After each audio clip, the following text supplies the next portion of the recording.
Hello and welcome to another vlog from Ginger and Travelling Coffee Cup. Today, as you can see, I'm at the Imperial War Museum North in Manchester. Just have a quick look round and see what's going on. Hope you can join me. I don't even get in the place. And there's a T-55 tank just casually outside. Initially built in 1947, it's the most used tank in the world. This one was captured in Iraq in 2003.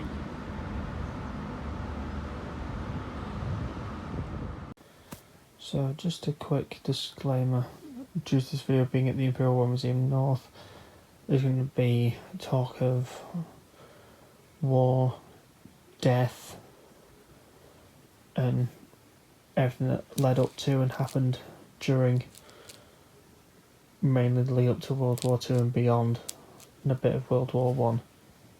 I mean, even the entrance looks like the entrance to a bunker. I think there's a searchlight just inside the door. It opens at 10 o'clock. You have to wear a mask when you're walking around it as well. Yeah, an anti-aircraft gun line. A team of 10 had to operate that. So all the war films that you see where the light's pointing up into the sky, that's what was doing it.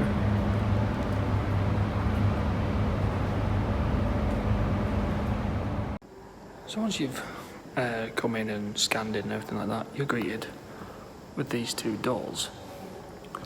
So currently we've got an aid workers ethics under fire exhibition on, and also the main exhibition. Let's go look at the main exhibition first. So we can just walk through the door, and you're not even in the door when above your head is this thing. The Harrier jump jet, known as one of the first aircraft that, instead of taking off like a normal plane, see those engines there? They can tilt and it takes off like a helicopter. I mean, that is impressive. Built by the British for the US Air Force, Marines. And it's here for the rest of its days. That just gives you small information about it as well. Look at that. 737 mile an hour at sea level. So let's start nearly, well, it was 107 years ago. The First World War. You just can't comprehend those numbers. 8 million people die, 13 million civilians also die. Like, imagine 1 million people just being wiped off the face of the earth.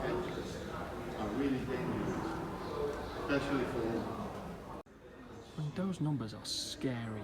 8 million die in battle, 13 million civilians also die. And this was a war that no one wanted, but it became known as the Great War. Can you guess what that is?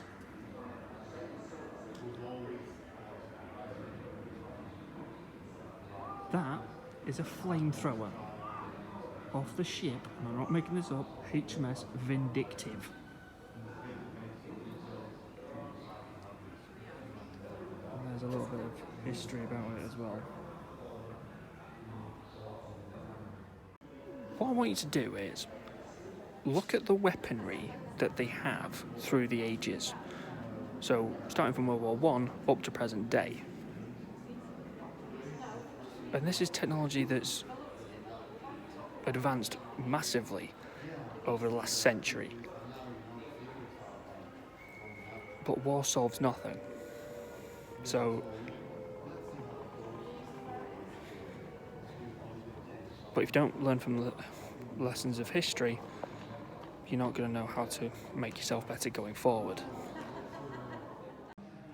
So at the start of World War I, these are all the different types of infantry wear that they had to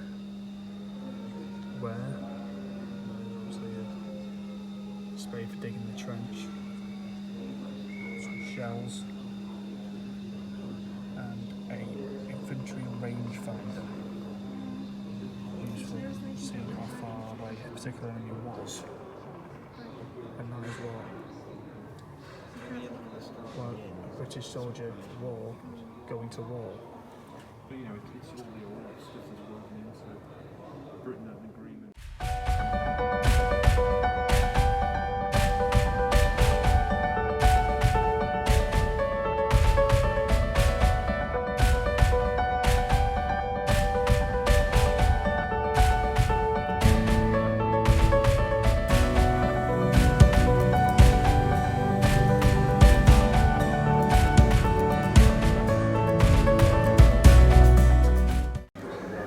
It wasn't all fought on land, it was also fought at sea. And this is a German First World War Type 1 sea mine. Basically the idea of that is you just drop one of those in the sea, an Allied ship comes along, hits it, boom.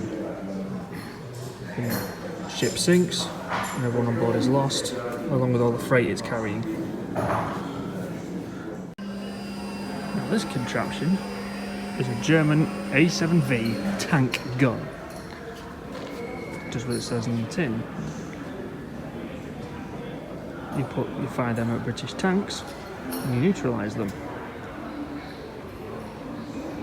It took a crew of 18 to 26 people to operate this. I think that was a view that was shared by more than just the one person. But when the war ended in 1918, something happened in Germany that put the world on collision course again for another war. A peaceful 20 years in Europe, but the building of something far worse. Now in 1919, the Germans signed the Treaty of Versailles, which basically stripped Germany of everything. They weren't allowed an air force, and their navy was significantly reduced, as was their army. Quite a lot of their old territories were taken by the Allied forces, and they had to pay repatriations to the Allied forces. This was basically the start of the road to the Second World War. The reason for that is there was a soldier in the First World War that fought for Germany, and he didn't like the fact that Germany had to do all of this for the Allies. And he didn't like the government apparently rolling over and accepting it. This man, as a result, started his own political party. That man's name? Adolf Hitler. So Germany, at the end of 1919, was that. By 1939, it had turned into that.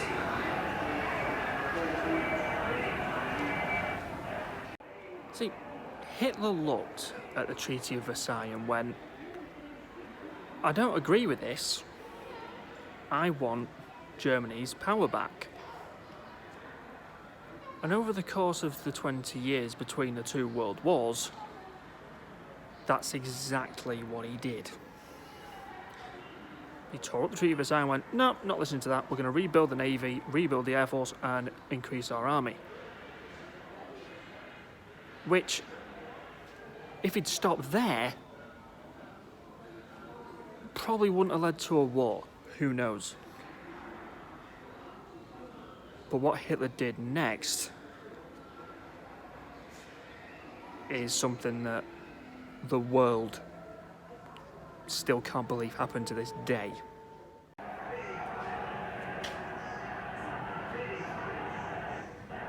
So the Nazis came to power in 1933. led by this man, Adolf Hitler. Who then, 2 years later, brought in the Nuremberg Laws, which did the following. Made people in Germany who were Jewish outcasts. Now when people think of the Nazis, there's one symbol above all the others that people remember. That. The eagle and the swastika.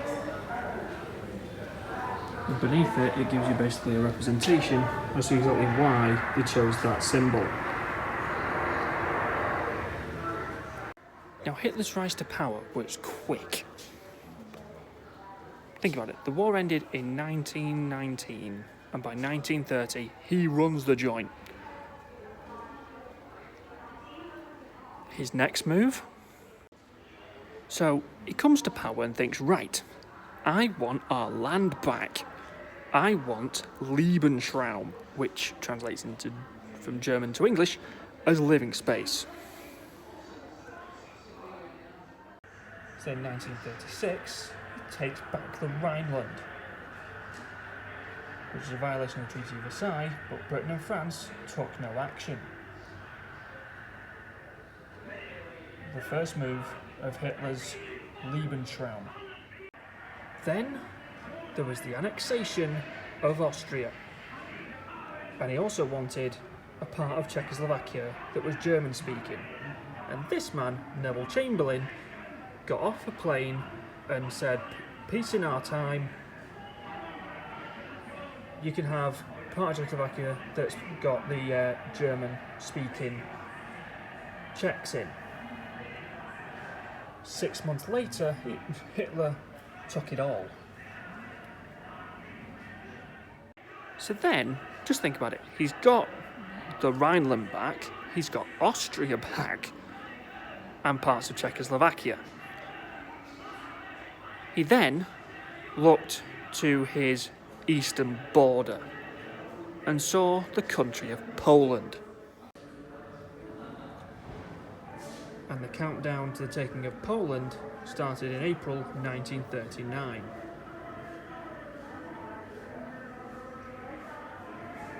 And by September, he invaded Poland. When Germany invaded Poland, that was the straw that broke the camel's back. We went to war again with Germany. And what followed was one of the bloodiest conflicts the world has ever seen. So what happened first was, Hitler was like, right, we're going to take the rest of Europe. So he takes France. We've all seen the image of him stood in front of the Eiffel Tower. In fact, I'll put a picture of that in now. And then he looks at a small rock in the North Atlantic and goes, they're next. The problem is, that rock in the North Atlantic is Great Britain. And this is when Britain stood up to Hitler and went, no, you're not getting us, you're not having it.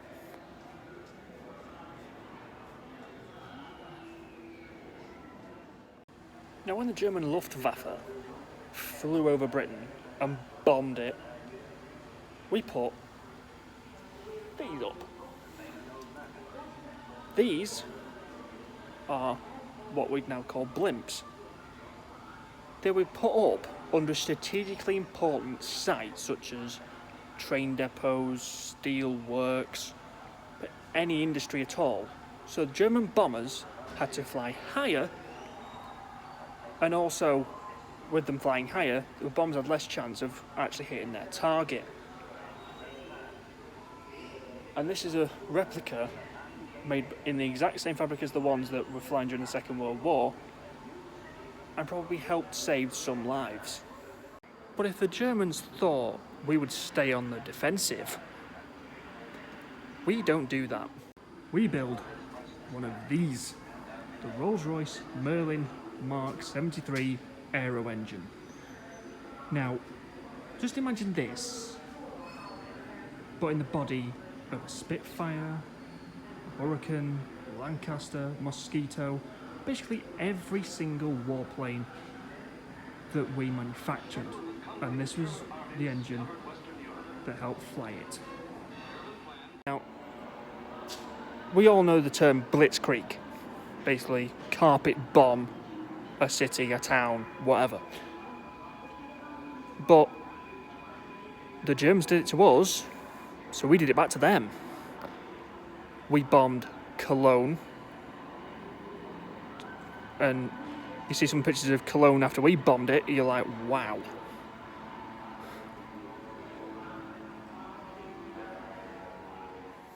And just to give you an example as to how badly we bombed the German cities, there is a city map of Hamburg.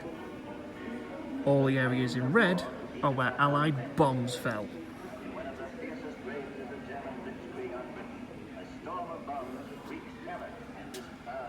The heaviest bombardment we did of Hamburg was in 1943, when over 40,000 people were killed. But as you can see, it's got like access to the sea and a port, so any port city is going to be targeted more than probably any others. So this was a war fought on the ground, at sea, and in the sky. Now, the at sea bit was quite similar to the First World War, which is why the British built one of those. That is a British sea mine. Works quite similar to the one we saw before that the Germans built. Basically put it in the sea, German warship comes along, blows up, ship sinks. I can't imagine being on one of those ships that got hit by one of those things. And this was what British and Germans went to war with, hand-to-hand combat. And there's the British Lee Enfield rifle and a Bren MK2 light machine gun. Grenades, helmets,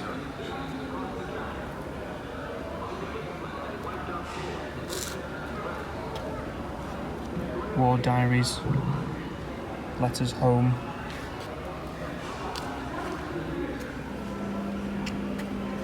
money, ration boxes, war helmets. And this was all made in Britain during the war effort. Ration dinners. This is on fire. And of course all the men fighting in the wars, the women of Britain stood up and helped in the war effort.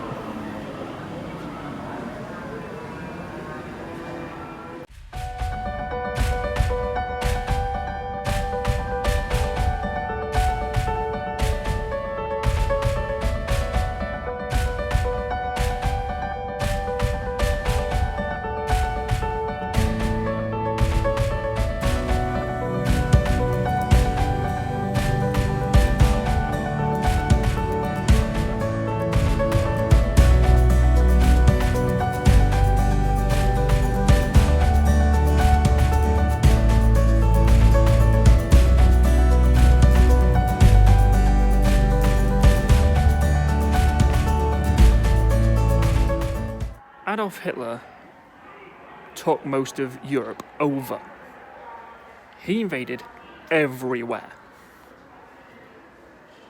But he had a couple of allies. Benito Mussolini, the dictator of Italy.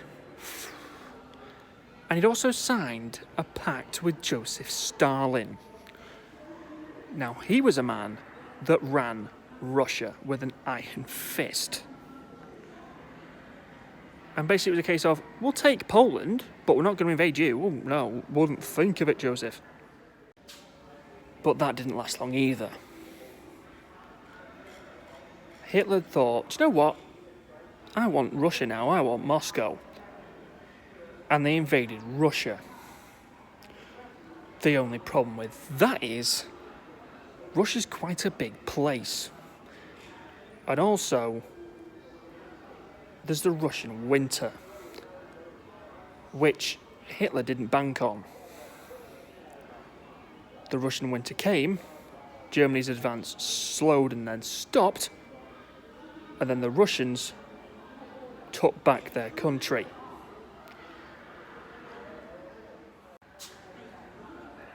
But during all of this going on, Hitler was doing something that, even to this day, was make it compulsory for Jews to wear stars. And they were persecuted by normal German people who, before Hitler came along, had got on with them absolutely fine. But he didn't stop there.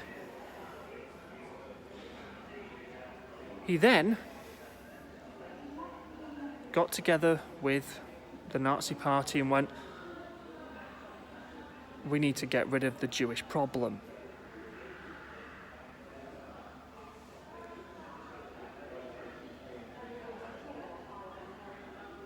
And he then went on to build concentration camps, death camps.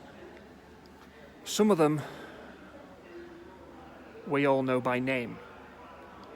Auschwitz, Treblinka, Dachau. Places where mass genocide took place. A mass extermination of a race. You just can't process that thinking. I know what we need to do. It's a horrible thing to think, well, they caused us to lose the First World War, so we're going to persecute them and kill them all. Like, who thinks like that? I wouldn't. It's not a thought that would ever cross my mind. But that's what Hitler did. Gas chambers, thousands, millions killed. This was Germany's darkest secret. The true extent of which wasn't found out until the Allies and Russia got into Germany and Poland and just saw the malnourished bodies, the graves that were dug for thousands of people to be buried in. I mean, can you imagine?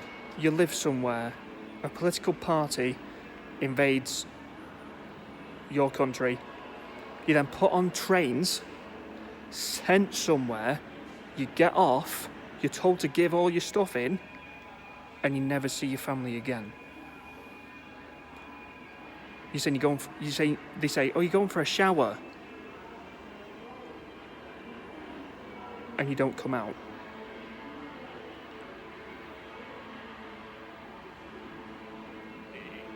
You just can't believe that someone would do that. What I'm going to show you now is an example as to what the Jews had to wear in Nazi Germany. So every Jew in Germany had to wear one of those to basically show that they were Jewish.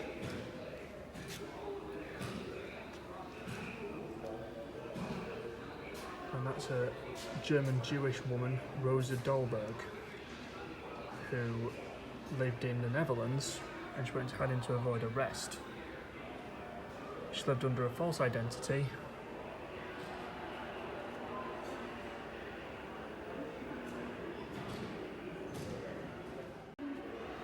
this was worn by a prisoner at the Majdanek camp in Poland. As I said, they were deprived of all personal belongings and clothes and had to wear one of these.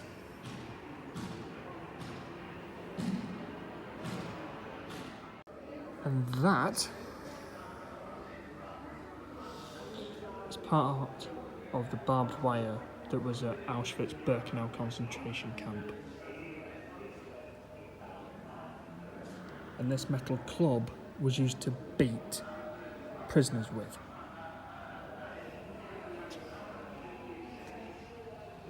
There's a leather belt.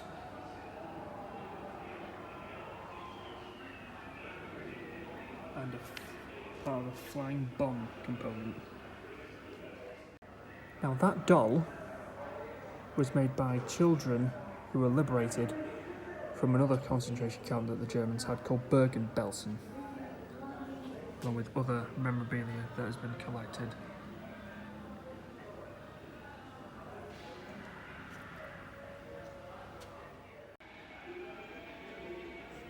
The Allied powers were France and Britain, basically, against the might of Germany and Russia.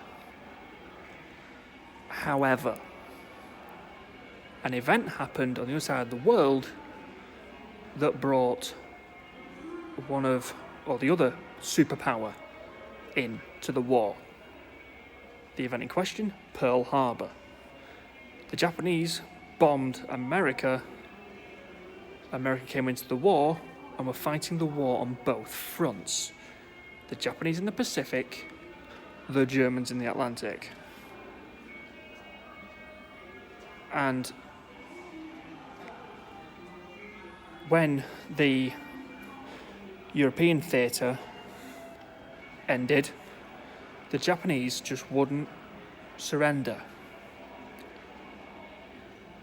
So then the Americans dropped the only 2 nuclear bombs ever dropped during a war. One on the Japanese city of Hiroshima, and the other one on the other Japanese city of Nagasaki. And that ended the Pacific Theatre as well. So by 1945, the Second World War was over. And so began a war of sorts, the Cold War. So Germany is defeated again.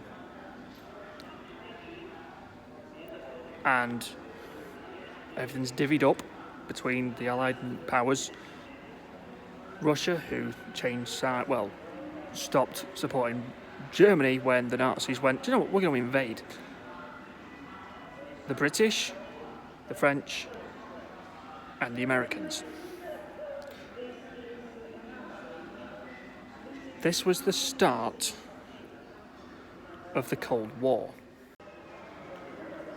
And probably the most divided part of Germany was Berlin. You had the American side, the British side, and the Russian side. However, the Russians decided to build something which basically made it East and West Berlin.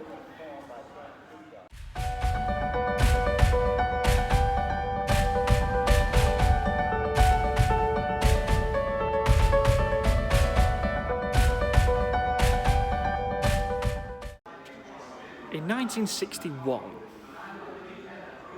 the Soviet Union built the Berlin Wall, which divided Berlin, quite literally, in two. You had the east on one side, which was the Soviet Union, and on the west, you had the rest of the free world.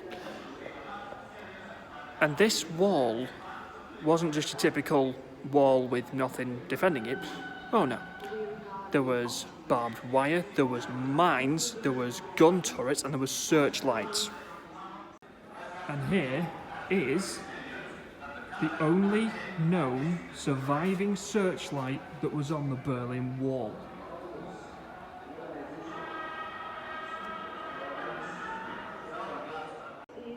Berlin Wall stood for 30 years until the Soviet Union basically crumbled. And Germany then became the unified nation we all know today. But what happened to the wall? And there's a piece of the Berlin Wall.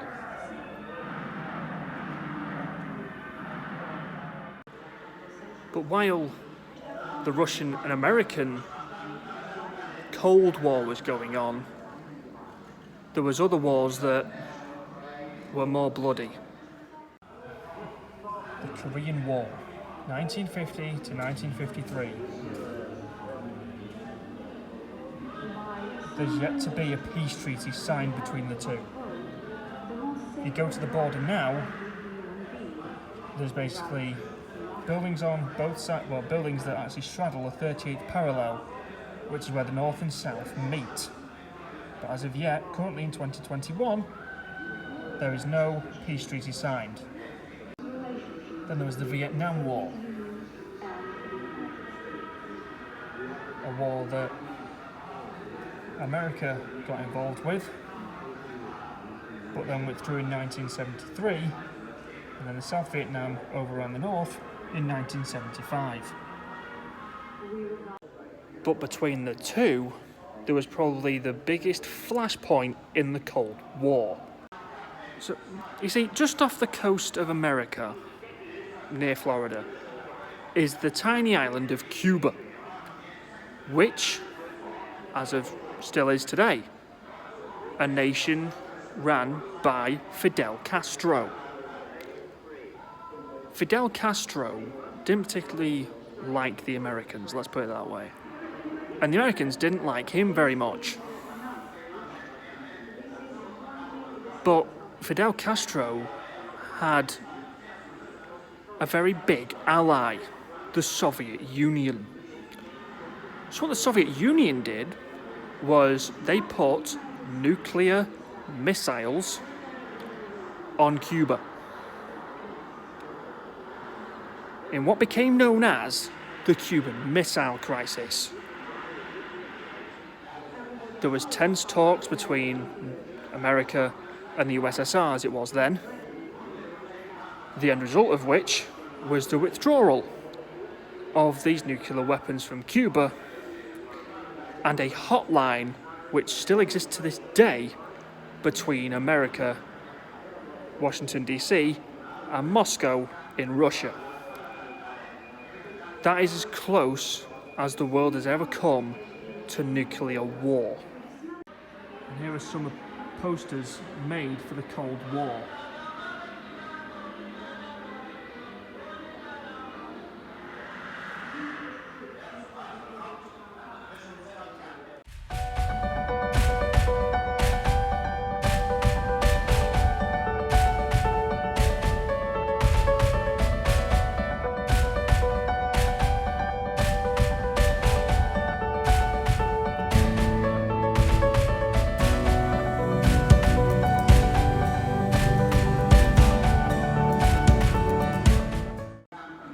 So Britain by this point are doing well. We're not on a war footing with any particular nation. We're pretty much just minding our own business. That wasn't until the Argentinians decided we're going to invade the Falkland Islands. Now the Falkland Islands are in the South Atlantic, miles away from the British mainland, but they are still a British territory. And the Argentinians thought, well, we're going to have them. But Margaret Thatcher thought differently. And at the time, Britain had those. Pretty sure you've seen them before in the vlog. That's a Vulcan bomber. And it's powered by 4 of those. Now, that plane is not designed to go from Britain to the Falklands and back. Which is why the British came up with a very, very brilliant but dangerous mission. Fly a squadron of Vulcans with tankers over to the Falklands, drop a bomb at Portsdown Airfield and fly back. But they weren't going to go from Britain. Oh no. They actually went to the island of Ascension, which is basically a halfway point between mainland Britain and the Falklands. Operation Black Bog. And it worked. The Argentinians couldn't use the airfield. They couldn't put their aircraft on the tarmac to go and bomb the British task force that was coming. 3 months later, the Argentinians left the Falklands and Britain had them back. There was a referendum held not too many years ago where the islanders were asked, do you want to be under Argentinian rule or British? They chose British rule, and it has stayed that way ever since. Now, when the Americans dropped those 2 nuclear bombs, they basically started an arms race, which is actually part of the next exhibit that you see here at the Imperial War Museum. You see that black torpedo-esque thing? That is a British trainee nuclear bomb. And look at this. They actually show what a blast of a nuclear bomb would do to Manchester. And then tell you what would happen if you lived in the different blast radiuses. Slipping down the wall by nailing a strip of wood to the floor like this. Cover them with dense material. In the 21st century, you're not just going to put a rocket in a field, fire it, and land in a city and destroy it. There's other ways of delivering a nuclear payload. You could use one of those. That is a British Vanguard submarine, which are armed with Trident nuclear missiles. There is always one patrolling all the time, every day of the year. But a bit like every other country in the world, we don't know where it is.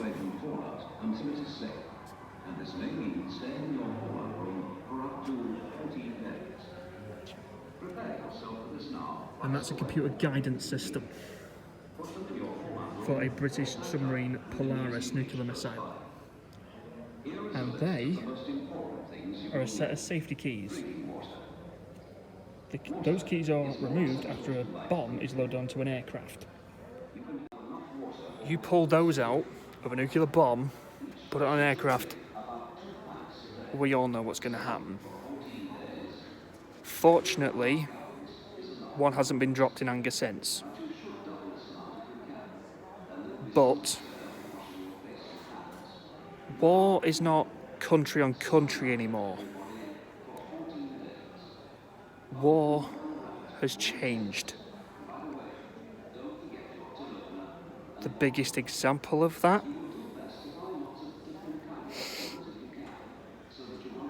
Tuesday, September the 11th, 2001. And this was part of the North Tower of the World Trade Center complex, which was attacked by the terrorist group Al-Qaeda. Plane flew into the North Tower, South Tower, Pentagon, and also, thanks to some heroic passengers, a field in Shanksville, Pennsylvania. They don't actually know where this piece comes from. All they know is it's not part of the impact zone, and it's actually going to remain here for the rest of its days. And as you can see, it needs to be supported. Now, this is the only piece that's here. There are other pieces of the World Trade Center complex in New York. And at the feet of the North Tower is basically a TV screen which you can press on and watch different parts of the Twin Tower, like Tribute of Light, how they were built, and also watching the second plane hit the tower. Now, I'm not going to show anything that's on that TV. You can come in and look at it yourself. Because apart from the piece I'm going to show you now, I'm not going to put anything on there that would show the horrific events of that day. There is enough videos on YouTube and other sites that can show you what happened that day. That is an image that's ingrained on people's brain for the rest of their life. If you were around in 2001, you probably could know exactly where you were when they were attacked and when they fell.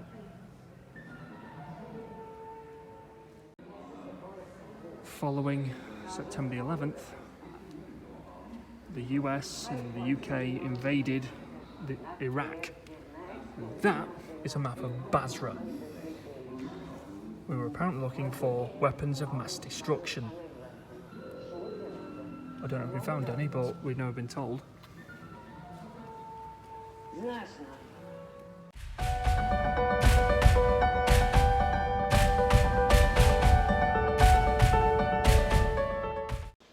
Now I'm going to show you something now. Before I actually show you what it's made of, I just want you to guess and leave what your guesses would have been in the comments. Can you guess what that's made out of? But if there's one thing that war is known for when armies are fighting, it's the migration of all the civilians that are in those countries. And what an amazing sculpture this is.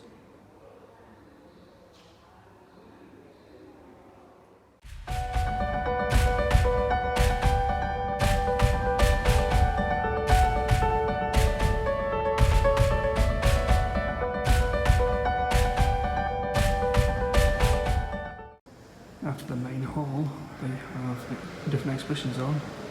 This one is Aid Workers' Ethics Under Fire.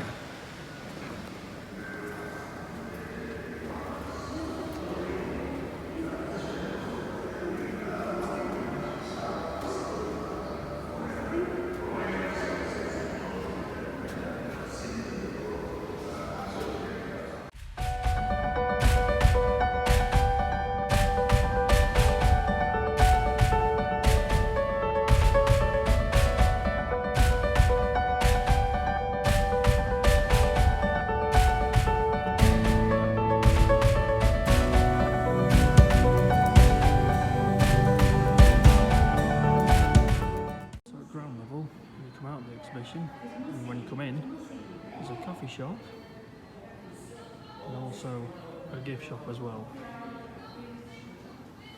with IWM merchandise, HMS Belfast, which when I last looked was currently closed, kids' toys,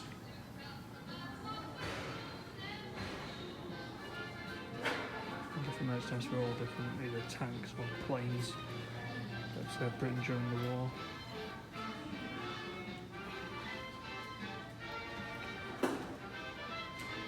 And then right at the end,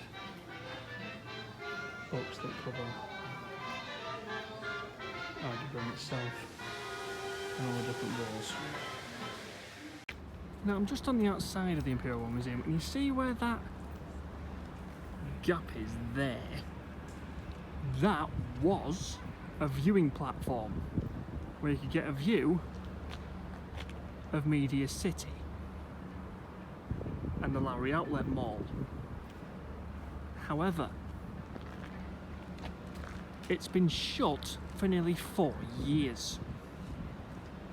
I'm actually unsure as to the reason why. What I'll do is as soon as I find out, I'll just put it on the screen now. But yeah, unfortunately you don't get that nice view from the top of there anymore. Bit of a shame really, it was quite a nice view. And that'll just about do it for today's video here at the Imperial War Museum North. I do hope you enjoyed it. If you did, please like, share, comment, and also subscribe, as it really will help the channel. And from me and the coffee cup, we'll see you in the next one.